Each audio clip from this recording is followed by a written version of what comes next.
Sisters and brothers of America,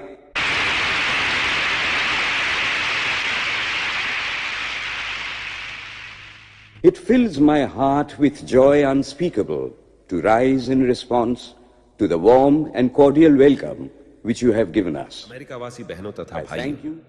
आपने जिस सौहार्द और स्नेह के साथ हम लोगों का स्वागत किया है, उसके प्रति आभार प्रकट करने के निमित्त खड़े होते समय मेरा हृदय अवर्णनीय हर्ष से पूर्ण हो रहा है।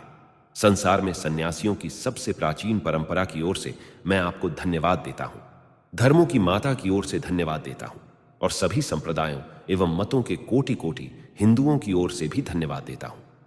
मैं इस मंच पर से बोलने वाले उन कतिपय वक्ताओं के प्रति भी धन्यवाद ज्ञापित करता हूं, जिन्होंने प्राची के प्रतिनिधियों का उल्लेख करते समय आपको यह बतलाया है कि सुदूर देशों के ये लोग सहिष्णुता का भाव विविध देशों में प्रचारित करने के गौरव का दावा कर सकते हैं। मैं एक ऐसे धर्म का अनुयायी होने में गर्व का अनुभव करता हूं, जिसने संसार को सहिष्णुता तथा सार्वभौम स्वीकृति दोनों की ही शिक्षा दी है। हम लोग सब धर्मों के प्रति केवल सहिष्णुता में ही विश्वास नहीं करते, वरन समस्त धर्मों को सच्चा मानकर स्वीकार करते हैं। मुझे ऐसे देश का व्यक्ति होने का अभिमान है जिसने इस पृथ्वी के समस्त धर्मों और देशों के उत्पीड़ितों और शरणार्थियों को आश्रय दिया है। मुझे आपको यह बतलाते हुए गर्व होता है कि हमने अपने वक्ष में यहूदियों के विशुद्धतम अवशिष्ट को स्थान दिया था, जिन्होंने दक्षिण भारत आकर उसी वर्ष शरण ली थी जिस वर्ष उनका पवित्र मंदिर रोमन जाति के अत्याचार से धूल में मिला दिया गया था। ऐसे धर्म का अनुयायी होने में मैं गर्व का अनुभव करता हूं, जिसने महान जरथुष्ट्र जाति के अवशिष्ट अंश को शरण दी और जिसका पालन वह अब तक कर रहा है। भाइयों, मैं आप लोगों को एक स्तोत्र की कुछ पंक्तियां सुनाता हूं, जिसकी आवृत्ति मैं बचपन से कर रहा हूं और जिसकी आवृत्ति प्रतिदिन लाखों मनुष्य किया करते हैं। रुचिना वैचित्र्या दृजुकुटिलनाना पथजुषा नृणामे को गम्यस्त्वमसि पयसामर्णव इव। जैसे विभिन्न नदियां भिन्न भिन्न स्रोतों से निकलकर समुद्र में मिल जाती है, उसी प्रकार हे प्रभो, भिन्न भिन्न रुचि के अनुसार विभिन्न टेढ़े मेढ़े अथवा सीधे रास्ते से जाने वाले लोग अंत में तुझ में ही आकर मिल जाते हैं। यह सभा, जो अभी तक आयोजित सर्वश्रेष्ठ पवित्र सम्मेलनों में से एक है, स्वतः ही गीता के इस अद्भुत उपदेश का प्रतिपादन एवं जगत के प्रति उसकी घोषणा है। ये यथा मां प्रपद्यन्ते तांस्तथैव भजाम्यहम् मम वर्तमानुवर्तन्ते मनुष्याः पार्थ सर्वशः। जो कोई मेरी ओर आता है, चाहे किसी प्रकार से हो, मैं उसको प्राप्त होता हूं। लोग भिन्न मार्ग द्वारा प्रयत्न करते हुए अंत में मेरी ही ओर आते हैं। सांप्रदायिकता, हठ धर्मिता और उनकी बीभत्स वंशधर धर्मांधता इस सुंदर पृथ्वी पर बहुत समय तक राज्य कर चुकी है। वे पृथ्वी को हिंसा से भरती रही हैं, उसको बारंबार मानवता के रक्त से नहलाती रही हैं, सभ्यताओं को विध्वस्त करती और पूरे पूरे देशों को निराशा के गर्त में डालती रही है। यदि ये बीभत्स दानवी न होती तो मानव समाज आज की अवस्था से कहीं अधिक उन्नत हो गया होता, पर अब उनका समय आ गया है और मैं आंतरिक रूप से आशा करता हूं कि आज सुबह इस सभा के सम्मान में जो घंटा ध्वनि हुई है, वह समस्त धर्मांधता का तलवार या लेखनी के द्वारा होने वाले सभी उत्पीड़नों का तथा एक ही लक्ष्य की ओर अग्रसर होने वाले मानवों की पारस्परिक कटुता का मृत्यु निनाद सिद्ध हो।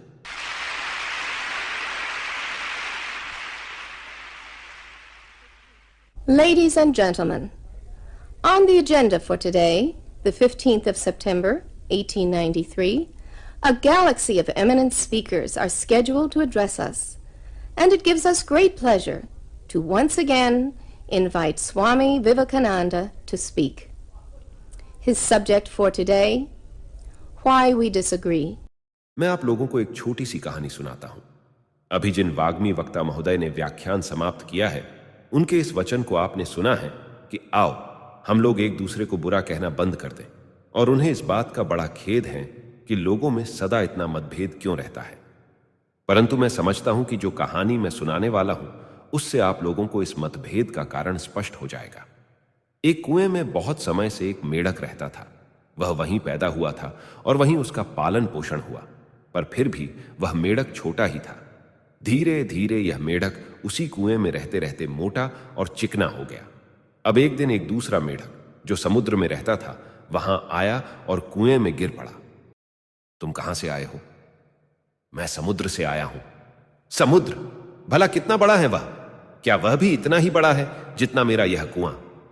और यह कहते हुए उसने कुएं में एक किनारे से दूसरे किनारे तक छलांग मारी। समुद्र वाले मेढक ने कहा, मेरे मित्र, भला समुद्र की तुलना इस छोटे से कुएं से किस प्रकार कर सकते हो? तब उस कुएं वाले मेढक ने दूसरी छलांग मारी और पूछा, तो क्या तुम्हारा समुद्र इतना बड़ा है? समुद्र वाले मेढक ने कहा, तुम कैसी बेवकूफी की बात कर रहे हो? क्या समुद्र की तुलना तुम्हारे कुएं से हो सकती है? अब तो कुएं वाले मेढक ने कहा, जा जा, मेरे कुएं से बढ़कर और कुछ हो ही नहीं सकता। संसार में इससे बड़ा और कुछ नहीं है, झूठा कहीं का। अरे इसे बाहर निकाल दो। यही कठिनाई सदैव रही है। मैं हिंदू हूं। मैं अपने क्षुद्र कुएं में बैठा यही समझता हूं कि मेरा कुआं ही संपूर्ण संसार है। ईसाई भी अपने क्षुद्र कुएं में बैठे हुए यही समझता हूं कि सारा संसार उसी के कुएं में है। और मुसलमान भी अपने क्षुद्र कुएं में बैठा हुए उसी को सारा ब्रह्मांड मानता है। मैं आप अमेरिका वालों को धन्य कहता हूं, क्योंकि आप हम लोगों के इन छोटे छोटे संसारों की क्षुद्र सीमाओं को तोड़ने का महान प्रयत्न कर रहे हैं। और मैं आशा करता हूं कि भविष्य में परमात्मा आपके इस उद्योग में सहायता देकर आपका मनोरथ पूर्ण करेंगे।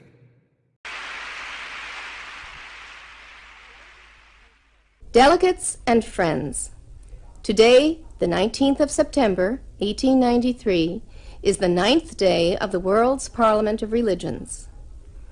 We have had the privilege of listening to many distinguished speakers from the world over address us on a variety of subjects. The time is at hand to now listen to the great monk from India, Swami Vivekananda, read his paper on Hinduism. Ladies and gentlemen, Swami Vivekananda. प्रागैतिहासिक युग से चले आने वाले केवल 3 ही धर्म आज संसार में विद्यमान हैं, हिंदू धर्म, पारसी धर्म और यहूदी धर्म। उनको अनेकानेक प्रचंड आघात सहने पड़े हैं, किंतु फिर भी जीवित बने रहकर वे अपनी आंतरिक शक्ति का प्रमाण प्रस्तुत करते हैं।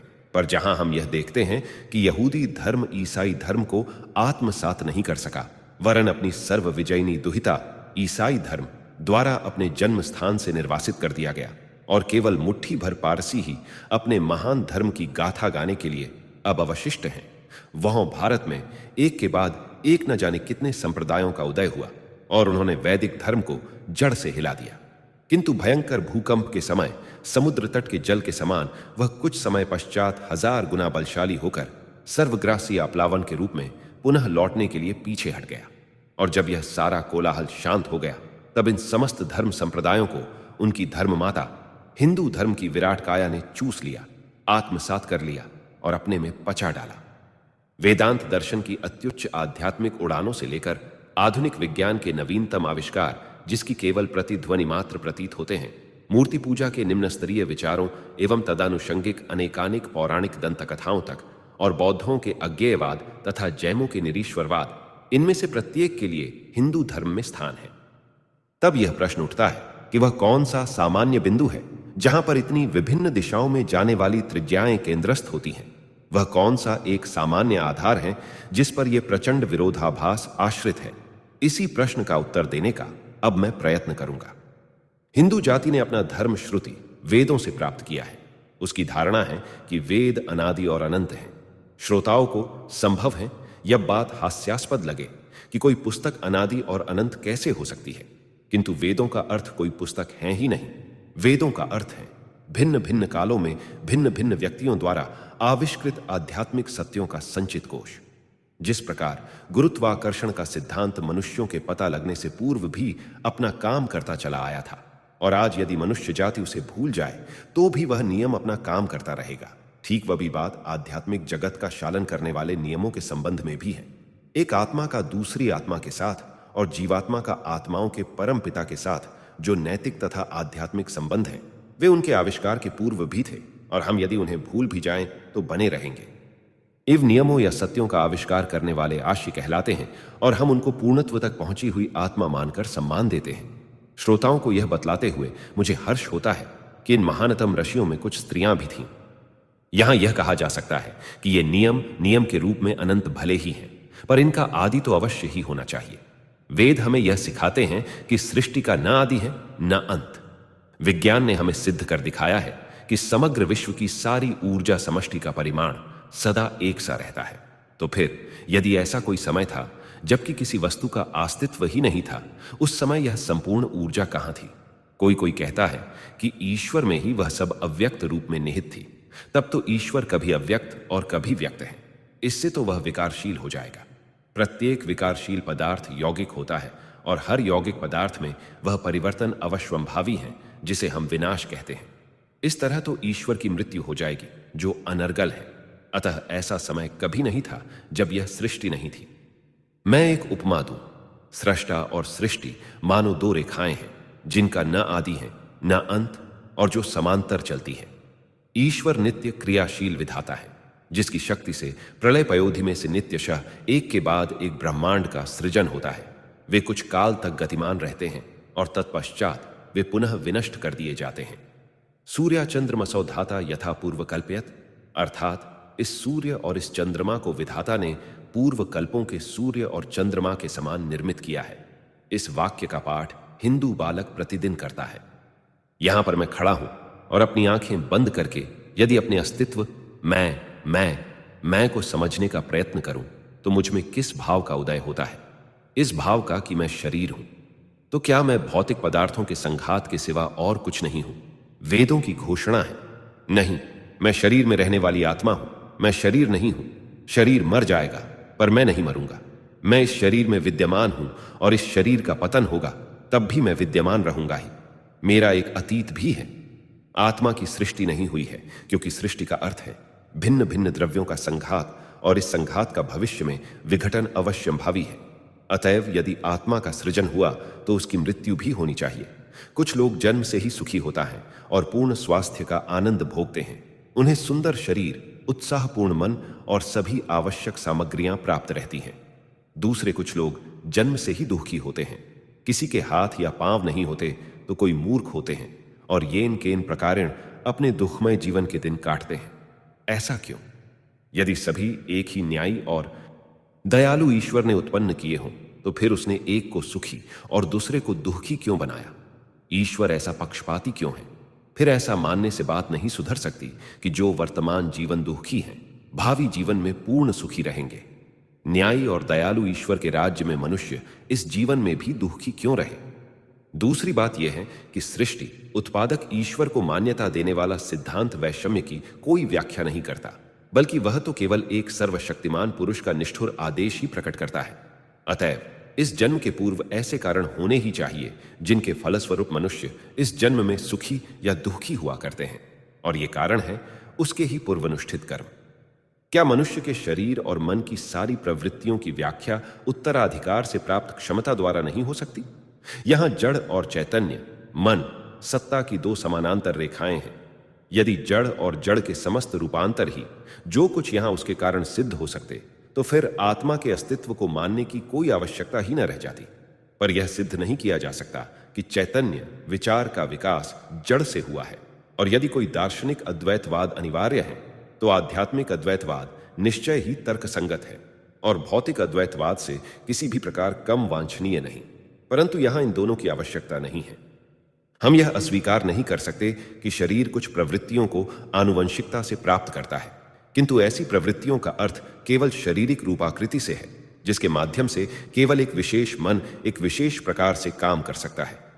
आत्मा की कुछ ऐसी विशेष प्रकृतियां होती है जिसकी उत्पत्ति अतीत के ओह नाम पन्न फर्म से होती है।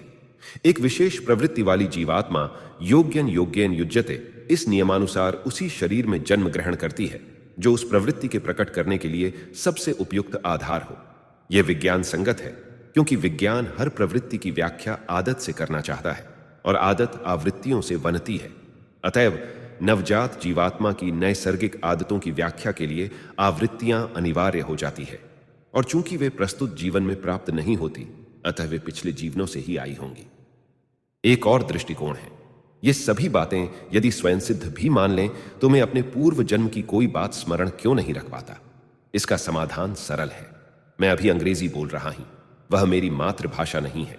वस्तुतः इस समय मेरी मातृभाषा का कोई भी शब्द मेरे चित्त में उपस्थित नहीं है, पर उन शब्दों को सामने लाने का थोड़ा प्रयत्न करते ही वे मन में उमड़ आते हैं। इससे यही सिद्ध होता है कि चेतना मानस सागर की सतह मात्र है और भीतर उसकी गहराई में हमारी समस्त अनुभव राशि संचित है। केवल प्रयत्न और उद्यम कीजिए, वे सब ऊपर उठाएंगे और आप अपने पूर्व जन्मों का भी ज्ञान प्राप्त कर सकेंगे। यह प्रत्यक्ष एवं प्रतिपाद्य प्रमाण है। सत्य साधन ही किसी परिकल्पना का पूर्ण प्रमाण होता है और ऋषिगण यहां समस्त संसार को एक चुनौती दे रहे हैं। हमने उस रहस्य का पता लगा लिया है जिससे स्मृति सागर की गंभीरतम गहराई तक मंथन किया जा सकता है। उसका प्रयोग कीजिए और आप अपने पूर्व जन्मों का संपूर्ण संस्मृति प्राप्त कर लेंगे। अतएव हिंदू का यह विश्वास है कि वह आत्मा है। उसको शस्त्र काट नहीं सकते, अग्नि दग्ध नहीं कर सकती, जल भीगो नहीं सकता और वायु सुखा नहीं सकती। गीता 2:23। हिंदुओं की यह धारणा है कि आत्मा एक ऐसा वृत्त है जिसकी कोई परिधि नहीं है, किंतु जिसका केंद्र शरीर में अवस्थित है, और मृत्यु का अर्थ है इस केंद्र का एक शरीर से दूसरे शरीर में स्थानांतरित हो जाना। यह आत्मा जड़ की उपाधियों से बद्ध नहीं है।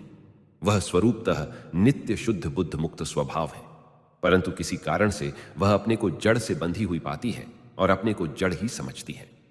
अब दूसरा प्रश्न है कि यह विशुद्ध, पूर्ण और विमुक्त आत्मा इस प्रकार जड़ का दासत्व क्यों करती है?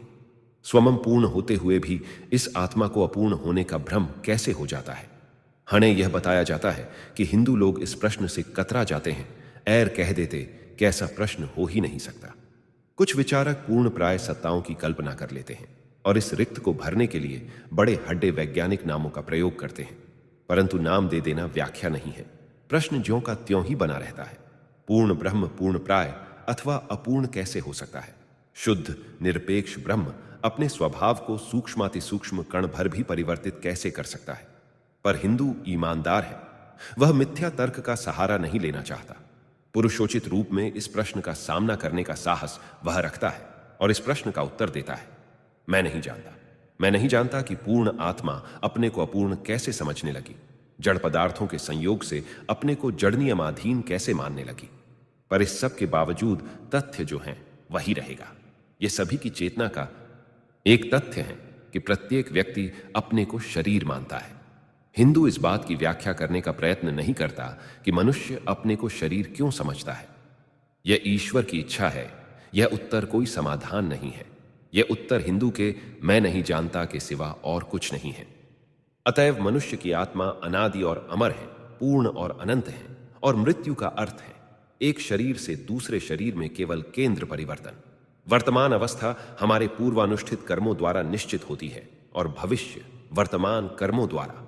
आत्मा जन्म और मृत्यु के चक्र में लगातार घूमती हुई कभी ऊपर विकास करती है, कभी प्रत्यागमन करती है। पर यहां एक दूसरा प्रश्न उठता है, क्या मनुष्य प्रचंड तूफान में ग्रस्त वह छोटी सी नौका है जो एक क्षण किसी वेगवान तरंग के फेनिल शिखर पर चढ़ जाती है और दूसरे क्षण भयानक गर्त में नीचे ढकेल दी जाती है, अपने शुभ और अशुभ कर्मों की दया पर केवल इधर उधर भटकती फिरती है? क्या वह कार्य कारण की सतत प्रवाही, निर्मम, भीषण तथा गर्जनशील धारा में पड़ा हुआ अशक्त, असहाय भग्न पोत है? क्या वह उस कारणता के चक्र के नीचे पड़ा हुआ एक क्षुद्र शलभ है जो विधवा के आंसुओं तथा अनाथ बालक की आहों की तनिक भी चिंता न करते ही अपने मार्ग में आने वाली सभी वस्तुओं को कुचल डालता है? इस प्रकार के विचार से अंतःकरण कांप उठता है। पर यही प्रकृति का नियम है, तो फिर क्या कोई आशा ही नहीं है? क्या इससे बचने का कोई मार्ग नहीं है? यही करुण पुकार निराशा विह्वल हृदय के अंतस्थल से ऊपर उठी और उस करुणामय के सिंहासन तक जा पहुंची। वहां से आशा तथा सांत्वना की वाणी निकली और उसने एक वैदिक ऋषि को अंतःस्फूर्ति प्रदान की और उसने संसार के सामने खड़े होकर तूर्य स्वर में इस आनंद संदेश की घोषणा की, हे अमृत के पुत्रों, सुनो, हे दिव्य धाम वासी देवगण, तुम भी सुनो। मैंने उस अनादि पुरातन पुरुष को प्राप्त कर लिया है, तो समस्त अज्ञान, अंधकार और माया से परे है। केवल उस पुरुष को जानकर ही तुम मृत्यु के चक्र से छूट सकते हो, दूसरा कोई पथ नहीं। श्वेताश्वतरोपनिषद 2:5-3-8। अमृत के पुत्रों, कैसा मधुर और आशाजनक संबोधन है यह। बंधुओं, इसी मधुर नाम अमृत के अधिकारी से आपको संबोधित करूं, आप इसकी आज्ञा मुझे दें। निश्चय ही हिंदू आपको पापी कहना स्वीकार करता है। आप ईश्वर की संतान हैं, अमर आनंद के भागी हैं, पवित्र और पूर्ण आत्मा हैं आप इस मर्त्य भूमि पर देवता हैं। आप भला पापी। मनुष्य को पापी कहना ही पाप में वह मानव स्वरूप पर घोर लांछन है। आप उठें और इस मिथ्या भ्रम को झटक कर दूर फेंक दें कि आप भेंड हैं। आप हैं आत्मा अमर, आत्मा मुक्त, आनंदमय और नित्य। आप जड़ नहीं हैं, आप शरीर नहीं हैं। जड़ तो आपका दास है, न कि आप हैं जड़ के दास। अतः वेद ऐसी घोषणा नहीं करते कि यह सृष्टि व्यापार कतिपय निर्मम विधानों का सघात है, और न यह कि वह कार्य कारण की अनंत कारा है। वरन वे यह घोषित करते हैं कि इन सब प्राकृतिक नियमों के मूल ने जड़तत्व और शक्ति के प्रत्येक अणु परमाणु में ओतप्रोत वही एक विराजमान है, जिसके आदेश से वायु चलती हैं, अग्नि दहकती हैं, बादल बरसते हैं और मृत्यु पृथ्वी पर नाचती है। कठोपनिषद 2:3-3। और उस पुरुष का स्वरूप क्या है? वह सर्वत्र है, शुद्ध, निराकार, सर्वशक्तिमान है। सब पर उसकी पूर्ण दया है। तू हमारा पिता है, तू हमारी माता है, तू हमारा परम प्रेमास्पद सखा है। तू ही सभी शक्तियों का मूल है। हमें शक्ति दे। तू ही इन अखिल भुवनों का भार वहन करने वाला है। तू मुझे इस जीवन के क्षुद्र भार को वहन करने में सहायता दे। वैदिक ऋषियों ने यही गाया है। हम उसकी पूजा किस प्रकार करें? प्रेम के द्वारा। ऐहिक तथा पारत्रिक समस्त प्रिय वस्तुओं से भी अधिक प्रिय जानकर उस परम प्रेमास्पद की पूजा करनी चाहिए। वेद हमें प्रेम के संबंध में इसी प्रकार की शिक्षा देते हैं। अब देखें कि श्री कृष्ण ने, जिन्हें हिंदू लोग पृथ्वी पर ईश्वर का पूर्णावतार मानते हैं, इस प्रेम के सिद्धांत का पूर्ण विकास किस प्रकार किया है और हमें क्या उपदेश दिया है। उन्होंने कहा है कि मनुष्य को इस संसार में पद्मपत्र की तरह रहना चाहिए। पद्मपत्र जैसे पानी में रहकर भी उससे नहीं भीगता, उसी प्रकार मनुष्य को भी संसार में रहना चाहिए। उसका हृदय ईश्वर में लगा रहे और हाथ कर्म में लगे रहे। इहलोक या परलोक में पुरस्कार की प्रत्याशा से ईश्वर से प्रेम करना बुरी बात नहीं, पर केवल प्रेम के लिए ही ईश्वर से प्रेम करना सबसे अच्छा है और उसके निकट यही प्रार्थना करनी उचित है। हे भगवान, मुझे न तो संपत्ति चाहिए, न संतति, न विद्या। यदि तो सहस्रों बार जन्म मृत्यु के तक्र में पड़ूंगा, पर हे प्रभु, केवल इतना ही दे कि मैं फल की आशा छाड़कर तेरी भक्ति करूं। केवल प्रेम के लिए ही तुझ पर मेरा निःस्वार्थ प्रेम हो। शिक्षाष्टक 4। श्री कृष्ण के एक शिष्य युधिष्ठिर इस समय सम्राट थे। उनके शत्रुओं ने उन्हें राजसिंहासन से च्युत कर दिया और उन्हें अपनी साम्राज्य के साथ हिमालय के जंगलों में आश्रय लेना पड़ा था। वहां एक दिन सम्राज्ञी ने उनसे प्रश्न किया, मनुष्यों में सर्वोपरि पुण्यवान होते हुए भी आपको इतना दुख क्यों सहना पड़ता है? युधिष्ठिर ने उत्तर दिया, महारानी, देखो, यह हिमालय कैसा भव्य और सुंदर है। मैं इससे प्रेम करता हूं। यह मुझे कुछ नहीं देता, पर मेरा स्वभाव ही ऐसा है कि मैं भव्य और सुंदर वस्तु से प्रेम करता हूं और इसी कारण मैं उससे प्रेम करता हूं। उसी प्रकार मैं ईश्वर से प्रेम करता हूं। उस अखिल सौंदर्य, समस्त सुषमा का मूल है। वही एक ऐसा पात्र है जिससे प्रेम करना चाहिए। उससे प्रेम करना मेरा स्वभाव है और इसीलिए मैं उससे प्रेम करता हूं। मैं किसी बात के लिए उससे प्रार्थना नहीं करता। मैं उससे कोई वस्तु नहीं मांगता। उसकी जहां इच्छा हो मुझे रखे। मैं तो सब अवस्थाओं में केवल प्रेम ही उस पर प्रेम करना चाहता हूं। मैं प्रेम में सौदा नहीं कर सकता। वेद कहते हैं कि आत्मा दिव्य स्वरूप है। वह केवल पंचभूतों के बंधन में बंध गई है और उन बंधनों के टूटने पर वह अपने पूर्णत्व को प्राप्त कर लेगी। इस अवस्था का नाम मुक्ति है, जिसका अर्थ है स्वाधीनता, अपूर्णता के बंधन से छुटकारा, जन्म मृत्यु से छुटकारा। और यह बंधन केवल ईश्वर की दया से ही टूट सकता है और वह दया पवित्र लोगों को ही प्राप्त होती है। अतएव पवित्रता ही उसके अनुग्रह की प्राप्ति का उपाय है। उसकी दया किस प्रकार काम करती है? वह पवित्र हृदय में अपने को प्रकाशित करता है।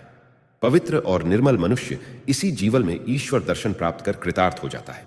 तब उसकी समस्त कुटिलता नष्ट हो जाती है, सारे संदेह दूर हो जाते हैं। तब वह कार्य कारण के भयावह नियम के हाथ खिलौना नहीं रह जाता। यही हिंदू धर्म का मूलभूत सिद्धांत है। यही उसका अत्यंत मार्मिक भाव है।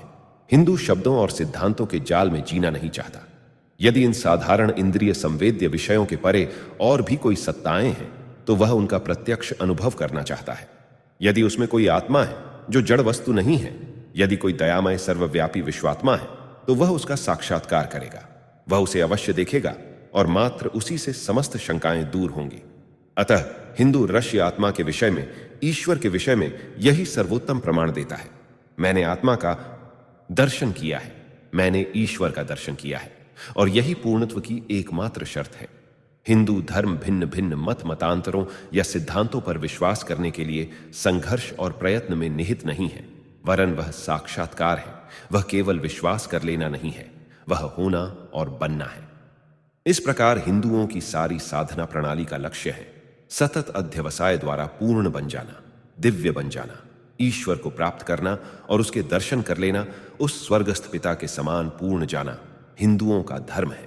और जब मनुष्य पूर्णत्व को प्राप्त कर लेता है तब क्या होता है? तब वह असीम परमानंद का जीवन व्यतीत करता है। जिस प्रकार एकमात्र वस्तु में मनुष्य को सुख पाना चाहिए, उसे अर्थात ईश्वर को पाकर वह परम तथा असीम आनंद का उपभोग करता है और ईश्वर के साथ भी परमानंद का आस्वादन करता है। यहां तक सभी हिंदू एकमत हैं। भारत के विविध संप्रदायों का यह सामान्य धर्म है, परंतु पूर्ण निरपेक्ष होता है और निरपेक्ष 2 या 3 नहीं हो सकता। उसमें कोई गुण नहीं हो सकता, वह व्यक्ति नहीं हो सकता। अतः जब आत्मा पूर्ण और निरपेक्ष हो जाती है और वह ईश्वर के केवल अपने स्वरूप की पूर्णता, सत्यता और सत्ता के रूप में परम सत्य, परम चित्त, परम आनंद के रूप में प्रत्यक्ष करती है, इसी साक्षात्कार के विषय में हम बारंबार पढ़ा करते हैं कि उसमें मनुष्य अपने व्यक्तित्व को खोकर जड़ता प्राप्त करता है या पत्थर के समान बन जाता है। जिन्हें चोट कभी नहीं लगी है, वे ही चोट के दाग की ओर हंसी की दृष्टि से देखते हैं। मैं आपको बताता हूं कि ऐसी कोई बात नहीं होती।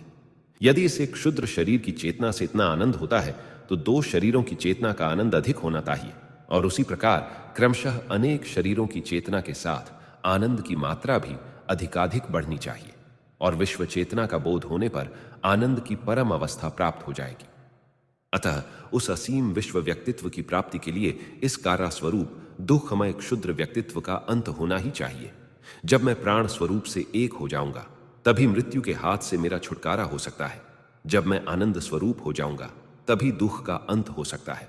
जब मैं ज्ञान स्वरूप हो जाऊंगा, तभी सब अज्ञान का अंत हो सकता है, और यह अनिवार्य वैज्ञानिक निष्कर्ष भी है। विज्ञान ने मेरे निकट यह सिद्ध कर दिया है कि हमारा यह भौतिक व्यक्तित्व भ्रम मात्र है। वास्तव में मेरा यह शरीर एक अविच्छिन्न जड़ सागर में एक क्षुद्र सदा परिवर्तित होता रहने वाला पिंड है, और मेरे दूसरे पक्ष आत्मा के संबंध में अद्वैत ही अनिवार्य निष्कर्ष है। विज्ञान एकत्व की खोज के सिवा और कुछ नहीं है। ज्यों ही कोई विज्ञान पूर्ण एकता तक पहुंच जाएगी, त्यों ही उसकी प्रगति रुक जाएगी, क्योंकि तब वह अपने लक्ष्य को प्राप्त कर लेगा। उदाहरणार्थ रसायन शास्त्र यदि एक बार उस मूल तत्व का पता लगा ले जिससे और सब द्रव्य बन सकते हैं, तो फिर वह आगे नहीं बढ़ सकेगा। भौतिक शास्त्र जब उस मूल शक्ति का पता लगा लेगा, अन्य शक्तियां जिसकी अभिव्यक्ति हैं, तब वह रुक जाएगा। वैसे ही धर्मशास्त्र भी उस समय पूर्णता को प्राप्त कर लेगा जब वह उसको खोज लेगा, जो इस मृत्यु के उस लोक में एकमात्र जीवन है, जो इस परिवर्तनशील जगत का शाश्वत आधार है, जो एकमात्र परमात्मा है, अन्य सब आत्मा जिसकी प्रतीयमान अभिव्यक्तियां हैं। इस प्रकार अनेकता और द्वैत में से होते ही इस परम अद्वैत की प्राप्ति होती है। धर्म इससे आगे नहीं जा सकता। यही समस्त विज्ञानों का चरम लक्ष्य है। समग्र विज्ञान अंततः इसी निष्कर्ष पर अनिवार्यतः पहुंचेंगे। आज विज्ञान का शब्द अभिव्यक्ति है, सृष्टि नहीं, और हिंदू को यह देखकर बड़ी प्रसन्नता है कि जिसको वह अपने अंतस्तल में इतने युगों से महत्व देता रहा है, अब उसी की शिक्षा अधिक सशक्त भाषा में विज्ञान के नूतनतम निष्कर्षों के अतिरिक्त प्रकाश में दी जा रही है। अब हम दर्शन की अभिप्साओं से उतरकर ज्ञान रहित लोगों के धर्म की ओर आते हैं। यह मैं प्रारंभ में ही आपको बता देना चाहता हूं कि भारतवर्ष में अनेकेश्वरवाद नहीं है। प्रत्येक मंदिर में यदि कोई खड़ा होकर सुने तो यही पाएगा कि भक्तगण सर्वव्यापित्व आदि ईश्वर के सभी गुणों का आरोप उन मूर्तियों में करते हैं। यह अनेकेश्वरवाद नहीं है, और न एक देववाद से ही इस स्थिति की व्याख्या हो सकती है। गुलाब को चाहे दूसरा कोई भी नाम क्यों न दे दिया जाए, पर वह सुगंधि तो वैसी ही मधुर देता रहेगा। नाम ही व्याख्या नहीं होती। बचपन की एक बात मुझे यहां याद आती है। एक ईसाई पादरी कुछ मनुष्यों की भीड़ जमा करके धर्मोपदेश कर रहा था। बहुतेरी मजेदार बातों के साथ वह पादरी यह भी कह गया, अगर मैं तुम्हारी देव मूर्ति को एक डंडा लगाऊं तो वह मेरा क्या कर सकती है। एक श्रोता ने छठ चुभता सा जवाब दे डाला, अगर मैं तुम्हारे ईश्वर को गाली दे दूं तो वह मेरा क्या कर सकता है। पादरी बोला, मरने के बाद वह तुम्हें सजा देगा। हिंदू भी तनकर बोल उठा, तुम मरोगे तब ठीक उसी तरह हमारी देव मूर्ति भी तुम्हें दंड देगी। वृक्ष अपने फलों से जाना जाता है। जब मूर्ति पूजक कहे जाने वाले लोगों में ऐसे मनुष्यों को पाता हूं जिनकी नैतिकता, आध्यात्मिकता और प्रेम अपना सानी नहीं रखते, तब मैं रुक जाता हूं और अपने से यही पूछता हूं, क्या पाप से भी पवित्रता की उत्पत्ति हो सकती है? अंधविश्वास मनुष्य का महान शत्रु है, पर धर्मांधता तो उससे भी बढ़कर है। ईसाई गिरजाघर क्यों जाता है? क्रूस क्यों पवित्र है? प्रार्थना के समय आकाश की ओर मुंह क्यों किया जाता है? कैथोलिक ईसाइयों के गिरजाघरों में इतनी मूर्तियां क्यों रहा करती हैं? प्रोटेस्टेंट ईसाइयों के मन में प्रार्थना के समय इतनी मूर्तियां क्यों रहा करती हैं? मेरे भाइयों, मन में किसी मूर्ति के आए कुछ सोच सकना उतना ही असंभव है जितना श्वास लिए बिना जीवित रहना। साहचर्य के नियमानुसार भौतिक मूर्ति से मानसिक भाव विशेष का उद्दीपन हो जाता है, अथवा मन में भाव विष का उद्दीपन होने से तदनुरूप मूर्ति विशेष का भी आविर्भाव होता है। इसीलिए तो हिंदू आराधना के समय बाह्य प्रतीक का उपयोग करता है। वह आपको बतलाएगा कि यह बाह्य प्रतीक उसके मन को ध्यान के विषय परमेश्वर में एकाग्रता से स्थिर रखने में सहायता देता है। वह भी यह बात उतनी ही अच्छी तरह से जानता है जितना आप जानते हैं कि वह मूर्ति न तो ईश्वर ही है और न सर्वव्यापी ही। और सच पूछिए तो दुनिया के लोग सर्वव्यापीत्व का क्या अर्थ समझते हैं? वह तो केवल एक शब्द या प्रतीक मात्र है। क्या परमेश्वर का भी कोई क्षेत्रफल है? यदि नहीं, तो जिस समय हम सर्वव्यापी शब्द का उच्चारण करते हैं, उस समय विस्तृत आकाश या देश की ही कल्पना करने के सिवा हम और क्या करते हैं? अपनी मानसिक संरचना के नियमानुसार हमें किसी प्रकार अपनी अनंतता की भावना को नील आकाश या अपार समुद्र की कल्पना से संबद्ध करना पड़ता है।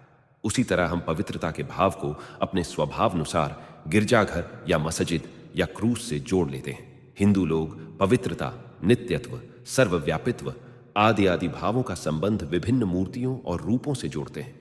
अंतर यह है कि जहां अन्य लोग अपना सारा जीवन किसी गिरजाघर की मूर्ति की भक्ति में ही बिता देते हैं और उससे आगे नहीं बढ़ते, क्योंकि उनके लिए तो धर्म का अर्थ यही है कि कुछ विशिष्ट सिद्धांतों को वे अपनी बुद्धि द्वारा स्वीकृत कर लें और अपने मानव बंधुओं की भलाई करते रहें। वहां एक हिंदू की सारी धर्म भावना प्रत्यक्ष अनुभूति या आत्म साक्षात्कार में केंद्रीभूत होती है। मनुष्य को ईश्वर का साक्षात्कार करके दिव्य बनना है। मूर्तियां, मंदिर, गिरजाघर या ग्रंथ तो धर्म जीवन में केवल आधार या सहायक मात्र हैं, पर उसे उत्तरोत्तर उन्नति ही करनी चाहिए। मनुष्य को कहीं पर रुकना नहीं चाहिए। शास्त्र का वाक्य है कि बाह्य पूजा या मूर्ति पूजा सबसे नीचे की अवस्था है। आगे बढ़ने का प्रयास करते समय मानसिक प्रार्थना साधना की दूसरी अवस्था है, और सबसे उच्च अवस्था तो वह है जब परमेश्वर का साक्षात्कार हो जाए। महानिर्वाण तंत्र 4:12 देखिए, वही अनुरागी साधक जो पहले मूर्ति के सामने प्रणत रहता था, अब क्या कह रहा है? सूर्य उस परमात्मा को प्रकाशित नहीं कर सकता, न चंद्रमा या तारागण ही। वह विद्युत प्रभा भी परमेश्वर को उद्भासित नहीं कर सकती। तब इस सामान्य अज्ञान की बात ही क्या? ये सभी इसी परमेश्वर के कारण प्रकाशित होते हैं। कठोपनिषद। पर वह किसी की मूर्ति को गाली नहीं देता और न उसकी पूजा को पाप ही बताता है। वह तो उसे जीवन की एक आवश्यक अवस्था जानकर उसको स्वीकार करता है। बालक ही मनुष्य का जनक है, तो क्या किसी वृद्ध पुरुष का बचपन या युवावस्था को पाप या बुरा कहना उचित होगा? यदि कोई मनुष्य अपने दिव्य स्वरूप को मूर्ति की सहाहता से अनुभव कर सकता है, तो क्या उसे पाप कहना ठीक होगा? और जब वह अवस्था से परे पहुंच गया है, तब भी उसके लिए मूर्ति पूजा को भ्रमात्मक कहना उचित नहीं है। हिंदू की दृष्टि में मनुष्य भ्रम से सत्य की ओर नहीं जा रहा है, वह तो सत्य से सत्य की ओर, निम्न श्रेणी के सत्य से उच्च श्रेणी के सत्य की ओर अग्रसर हो रहा है। हिंदू के मतानुसार निम्न जड़ पूजावाद से लेकर सर्वोच्च अद्वैतवाद तक जितने धर्म हैं, वे सभी अपने जन्म तथा साहचर्य की अवस्था द्वारा निर्धारित होकर उस असीम के ज्ञान तथा उपलब्धि के निमित्त मानवात्मा के विविध प्रयत्न हैं, और यह प्रत्येक उन्नति की एक अवस्था को सूचित करता है।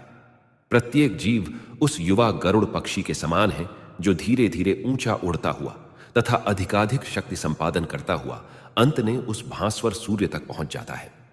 अनेकता में एकता प्रकृति का विधान है और हिंदुओं ने इसे स्वीकार किया है। अन्य प्रत्येक धर्म में कुछ निर्दिष्ट मतवाद विधिबद्ध कर दिए गए हैं और सारे समाज को उन्हें मानना अनिवार्य कर दिया जाता है। वह समाज के समाने केवल एक कोट रख देता है जो जैक, जॉन और हेनरी सभी को ठीक होना चाहिए। यदि जॉन या हेनरी के शरीर में ठीक नहीं आता तो उसे अपना तन ढंकने के लिए बिना कोट के ही रहना होगा। हिंदुओं में यह जान लिया है कि निरपेक्ष ब्रह्म तत्व का साक्षात्कार चिंतन या वर्णन सापेक्ष के सहारे ही हो सकता है। और मूर्तियां, क्रूस या नवोदित चंद्र केवल विभिन्न प्रतीक हैं। वे मानो बहुत सी खूंटियां हैं जिनमें धार्मिक भावनाएं लटकाई जाती हैं। ऐसा नहीं है कि इन प्रतीकों की आवश्यकता हर एक के लिए हो, किंतु जिनको अपने लिए इन प्रतीकों की सहायता की आवश्यकता नहीं है, उन्हें यह कहने का अधिकार नहीं है कि वे गलत हैं। हिंदू धर्म में वे अनिवार्य नहीं हैं। एक बात आपको अवश्य बतला दूं, भारतवर्ष में मूर्ति पूजा कोई जघन्य बात नहीं है। वह व्यभिचार की जननी नहीं है, वरन वह अविकसित मन के लिए उच्च आध्यात्मिक भाव को ग्रहण करने का उपाय है। अवश्य हिंदुओं के बहुतेरे दोष हैं, उनके कुछ अपने अपवाद हैं, पर यह ध्यान रखिए कि उनके दोष अपने शरीर को ही उत्पीड़ित करने तक सीमित है। वे कभी अपने पड़ोसियों का गला नहीं काटने जाते। एक हिंदू धर्मांध भले ही चिता पर अपने आप के जला डाले, पर वह विधर्मियों को जलाने के लिए इंक्विजिशन की अग्नि कभी भी प्रज्वलित नहीं करेगा, और इस बात के लिए उससे अधिक दोषी नहीं ठहराया जा सकता जितना डायनों को जलाने का दोष ईसाई धर्म पर मढ़ा जा सकता है। अतः हिंदुओं की दृष्टि में समस्त धर्म जगत भिन्न भिन्न रुचि वाले स्त्री पुरुषों की विभिन्न अवस्थाओं एवं परिस्थितियों में से होते हुए एक ही लक्ष्य की ओर यात्रा है, प्रगति है। प्रत्येक धर्म जड़ भावापन्न मानव से एक ईश्वर का उद्भव कर रहा है, और वह भी ईश्वर उन सब का प्रेरक है। तो फिर इतने परस्पर विरोध क्यों है? हिंदुओं का कहना है कि ये विरोध केवल आभासी है। उनकी उत्पत्ति सत्य के द्वारा भिन्न अवस्थाओं और प्रकृतियों के अनुरूप अपना समायोजन करते समय होती है। वही एक ज्योति भिन्न भिन्न रंग के कांच में से भिन्न भिन्न रूप से प्रकट होती है। समायोजन के लिए इस प्रकार की अल्प विविधता आवश्यक है, परंतु प्रत्येक के अंतस्थल में उसी सत्य का राज्य है। ईश्वर ने अपने कृष्ण अवतार में हिंदुओं को यह उपदेश दिया है, प्रत्येक धर्म में मैं मोती की माला में सूत्र की तरह पिरोया हुआ हूं। जहां भी तुम्हें मानव सृष्टि को उन्नत बनाने वाली और पावन करने वाली अतिशय पवित्रता और असाधारण शक्ति दिखाई दे, तो जान लो कि वह मेरे तेज के अंश से ही उत्पन्न हुआ है। और इस शिक्षा का परिणाम क्या हुआ? सारे संसार को मेरी चुनौती है कि वह समग्र संस्कृत दर्शन शास्त्र में मुझे एक ऐसी उक्ति दिखा दे जिसमें यह बताया गया हो कि केवल हिंदुओं का ही उद्धार होगा और दूसरों का नहीं। व्यास कहते हैं, हमारी जाति और संप्रदाय की सीमा के बाहर भी पूर्णत्व तक पहुंचे हुए मनुष्य हैं। एक बात और है, ईश्वर में ही अपने सभी भावों को केंद्रित करने वाला हिंदू अज्ञेयवादी बौद्ध और निरीश्वरवादी जैन धर्म पर कैसे श्रद्धा रख सकता है? यद्यपि बौद्ध और जैन ईश्वर पर निर्भर नहीं रहते, तथापि उनके धर्म की पूरी शक्ति प्रत्येक धर्म के महान केंद्रीय सत्य मनुष्य में ईश्वरत्व के विकास की ओर उन्मुख है। उन्होंने पिता को भले न देखा हो, पर पुत्र को अवश्य देखा है, और जिसने पुत्र को देख लिया उसने पिता को भी देख लिया। भाइयों, हिंदुओं के धार्मिक विचारों की यही संक्षिप्त रूपरेखा है। हो सकता है कि हिंदू अपनी सभी योजनाओं की कार्यान्वित करने में असफल रहा हो, पर यदि कभी कोई सार्वभौमिक धर्म होना है तो वह किसी देश या काल से सीमाबद्ध नहीं होगा। वह उस असीम ईश्वर के सदृश्य ही असीम होगा, जिसका वह उपदेश देगा, जिसका सूर्य श्री कृष्ण और ईसा के अनुयायियों पर, संतों पर और पापियों पर समान रूप से प्रकाश विकीर्ण करेगा, जो न तो ब्राह्मण होगा, न बौद्ध, न ईसाई और न इस्लाम, वरन इन सब की समष्टि होगा, किंतु फिर भी जिसमें विकास के लिए अनंत अवकाश होगा, जो इतना उदार होगा कि पशुओं के स्तर से सिंचित उन्नत निम्नतम घृणित जंगली मनुष्य से लेकर अपने हृदय और मस्तिष्क के गुणों के कारण मानवता से इतना ऊपर उठ गए हैं कि उच्चतम मनुष्य तक को, जिसके प्रति सारा समाज श्रद्धामत हो जाता है और लोग जिसके मनुष्य होने में संदेह करते हैं, अपनी बाहुओं से आलिंगन कर सके और उनमें सबको स्थान दे सके। धर्म ऐसा होगा जिसकी नीति में उत्पीड़ित या असहिष्णुता का स्थान नहीं होगा।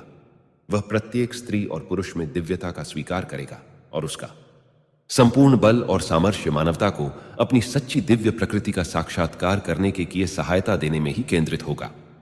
आप ऐसा ही धर्म सामने रखिए और सारे राष्ट्र आपके अनुयायी बन जाएंगे। सम्राट अशोक की परिषद बौद्ध परिषद थी। अकबर की परिषद अधिक उपयुक्त होती हुई भी केवल बैठक की ही गोष्ठी थी, किंतु पृथ्वी के कोने कोने में यह घोषणा करने का गौरव अमेरिका के लिए ही सुरक्षित था कि प्रत्येक धर्म में ईश्वर है। Divine nature.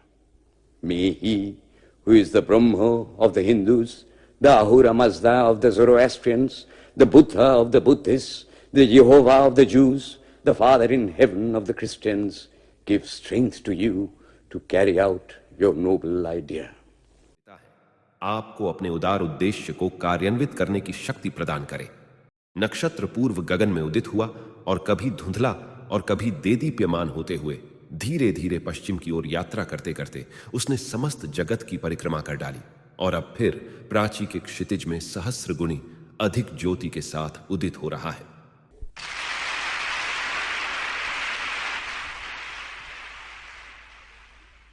Today, the 26th of September, 1893, is the penultimate day of this Parliament of Religions at Chicago.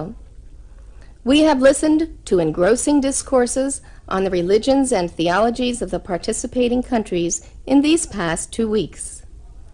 In continuing this series, Swami Vivekananda will now speak on Buddhism, the fulfillment of Hinduism. मैं बौद्ध धर्मावलंबी नहीं हूं, जैसा कि आप लोगों ने सुना है, पर फिर भी मैं बौद्ध हूं। यदि दीन, जापान अथवा सीलोन उस महान तथागत के उपदेशों का अनुसरण करते हैं, तो भारतवर्ष उन्हें पृथ्वी पर ईश्वर का अवतार मानकर उनकी पूजा करता है। आपने अभी अभी सुना कि मैं बौद्ध धर्म की आलोचना करने वाला हूं, परंतु उससे आपको केवल इतना ही समझना चाहिए, जिनको मैं इस पृथ्वी पर ईश्वर का अवतार मानता हूं, उनकी आलोचना मुझसे यह संभव नहीं।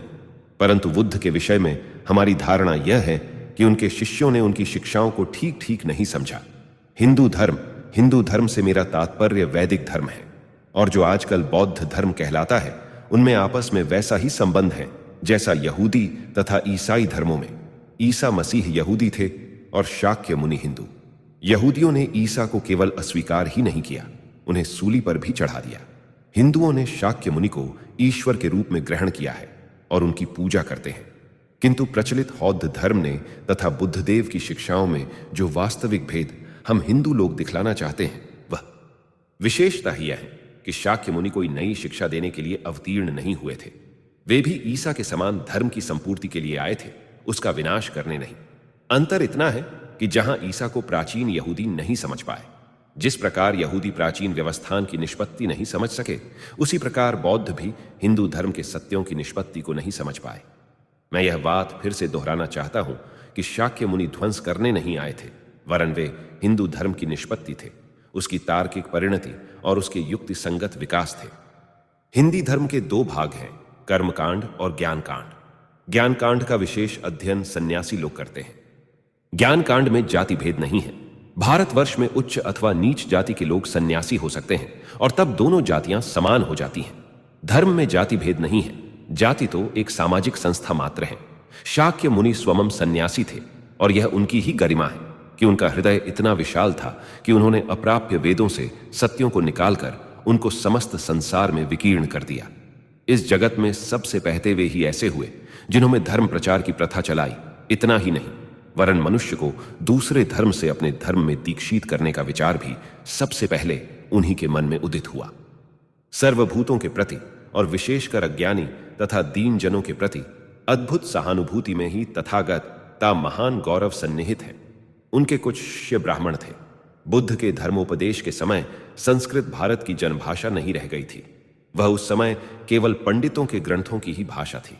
बुद्धदेव के कुछ ब्राह्मण शिष्यों में उनके उपदेशों का अनुवाद संस्कृत भाषा में करना चाहा था, पर बुद्धदेव उनसे सदा यही कहते, मैं दरिद्र और साधारण जनों के लिए आया हूं, अतः जनभाषा में ही मुझे बोलने दो। और इसी कारण उनके अधिकांश उपदेश अब तक भारत की तत्कालीन लोक भाषा में पाए जाते हैं।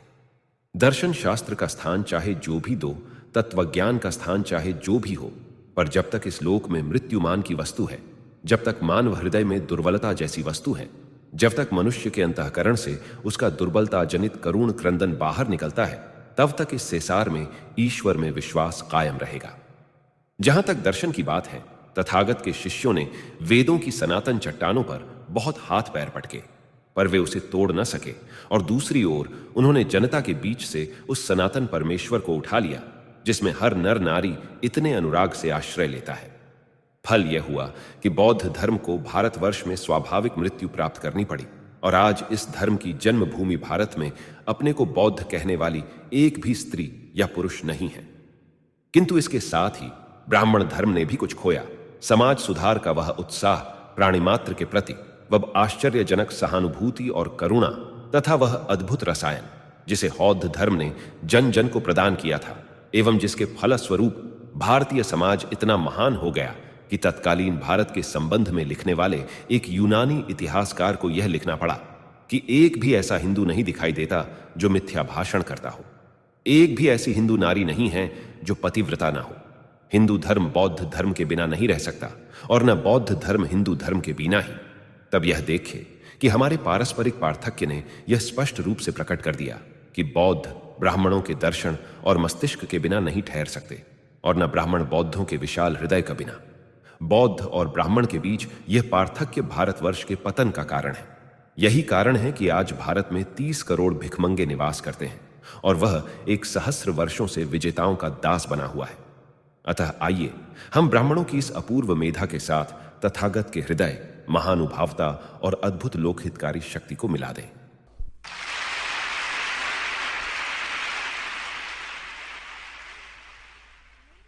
Ladies and gentlemen, in a short while from now, the World's Parliament of Religions at Chicago will come to a close. And this day, the 27th of September, 1893, will go down in history as a landmark for more reasons than one. It is in the fitness of things that we now call upon Swami Vivekananda from India to address this final session. विश्व धर्म महासभा एक मूर्तिमान तथ्य सिद्ध हो गई है और दयामय प्रभु ने उन लोगों की सहायता की है तथा उनके परम निःस्वार्थ श्रम को सफलता से विभूषित किया है जिन्होंने इसका आयोजन किया। उन महानुभावों को मेरा धन्यवाद है जिनके विशाल हृदय तथा सत्य के प्रति अनुराग ने पहले इस अद्भुत स्वप्न को देखा और फिर उसे कार्य रूप में परिणत किया। उन उदार भावों को मेरा धन्यवाद जिनसे यह सभा मंच आप्लावित होता रहा है। इस प्रबुद्ध श्रोत्र मंडली को मेरा धन्यवाद जिसने मुझ पर अविकल कृपा रखी है और जिसने मत मतांतरों के मनोमालिन्य को हल्का करने का प्रयत्न करने वाले हर विचार का सत्कार किया। इस समसुरता में कुछ बेसुरे स्वर भी बीच बीच में सुने गए हैं। उन्हें मेरा विशेष धन्यवाद, क्योंकि उन्होंने अपने स्वर वैचिन्य से इस समरसता को और भी मधुर बना दिया है। धार्मिक एकता की सर्वसामान्य भित्ति के विषय में बहुत कुछ कहा जा चुका है। इस समय मैं इस संबंध में अपना मत आपके समक्ष नहीं रखूंगा, किंतु यदि यहां कोई यह आशा कर रहा है कि यह एकता किसी एक धर्म की विजय और बाकी धर्मों के विनाश से सिद्ध होगी, तो उनसे मेरा कहना है कि भाई, तुम्हारी यह आशा असंभव है। क्या मैं यह चाहता हूं कि ईसाई लोग हिंदू हो जाएं? कदापि नहीं। ईश्वर भी ऐसा न करे। क्या मेरी यह इच्छा है कि हिंदू या बौद्ध लोग ईसाई हो जाएं? ईश्वर इस इच्छा से बचाए। बीज भूमि में बो दिया गया और मिट्टी, वायु तथा जल उसके चारों ओर रख दिए गए, तो क्या वह बीज मिट्टी हो जाता है अथवा वायु या जल बन जाता है? नहीं, वह तो वृक्ष ही होता है। वह अपनी वृद्धि के नियम से ही बढ़ता है। वायु, जल और मिट्टी को पचाकर उनको उद्भिद पदार्थ में परिवर्तित करके एक वृक्ष हो जाता है। ऐसा ही धर्म के संबंध में भी है। ईसाई को हिंदू या बौद्ध नहीं हो जाना चाहिए और न ही हिंदू अथवा बौद्ध को ईसाई ही, पर हां, प्रत्येक को चाहिए कि वह दूसरों के सारभाग्य को आत्मसात करके पुष्टि लाभ करे और अपने वैशिष्ट्य की रक्षा करते हुए अपनी निजी बुद्धि के नियम के अनुसार वृद्धि को प्राप्त हो। इस धर्म महासभा ने जगत के समक्ष यदि कुछ प्रदर्शित किया है तो वह यह है, उसने सिद्ध कर दिया है कि शुद्धता, पवित्रता और दयाशीलता किसी संप्रदाय विशेष की एकांतिक संपत्ति नहीं है, एवं प्रत्येक धर्म में श्रेष्ठ एवं अतिशय उन्नत चरित स्त्री पुरुषों को जन्म दिया है।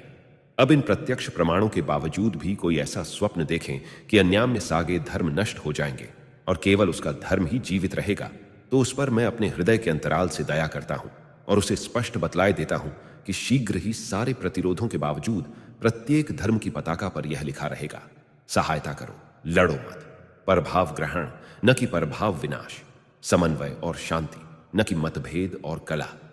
Will soon be written in spite of resistance, help and not fight, assimilation and not destruction, harmony and peace and not dissension.